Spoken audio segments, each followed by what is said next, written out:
Welcome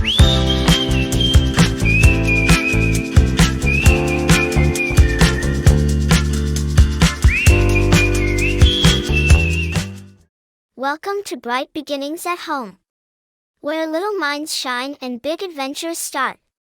I'm so glad you're here. Today's spotlight letter is O. O is for oatmeal. Oatmeal is a warm, yummy breakfast made from oats. Did you know? Oatmeal gives you lots of energy to play and can be topped with fruits, honey, or cinnamon. O is for onion. Onions are crunchy vegetables that can make your eyes water when you cut them. Did you know? Onions come in many colors like white, yellow, and red and grow underground. O is for oval. An oval is a shape that looks like a stretched out circle, kind of like an egg. Did you know? Many everyday objects, like some mirrors or even certain fruits, have an oval shape. O is for octopus. Octopuses are sea creatures with 8 wiggly arms and are super smart. Did you know?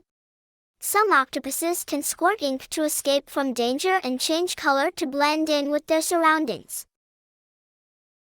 O is for orange. Oranges are juicy, sweet fruits that are full of vitamin C. Did you know?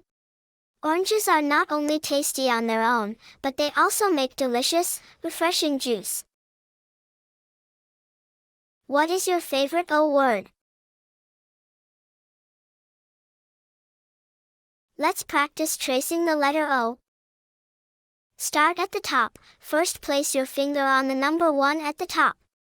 Imagine you're drawing a big circle like a bubble. Next, slowly draw a smooth, round curve that goes all the way around. Keep your finger steady as you make a complete circle. Finally, bring your line back to the starting point. Now you have a perfect, closed shape that looks just like the letter O. You did it! Hooray! You can pause the video and do it again and again. Parents, use this guide to help your child write the uppercase O with pencil and paper. Happy writing! See you next time. Don't forget to like, subscribe and share.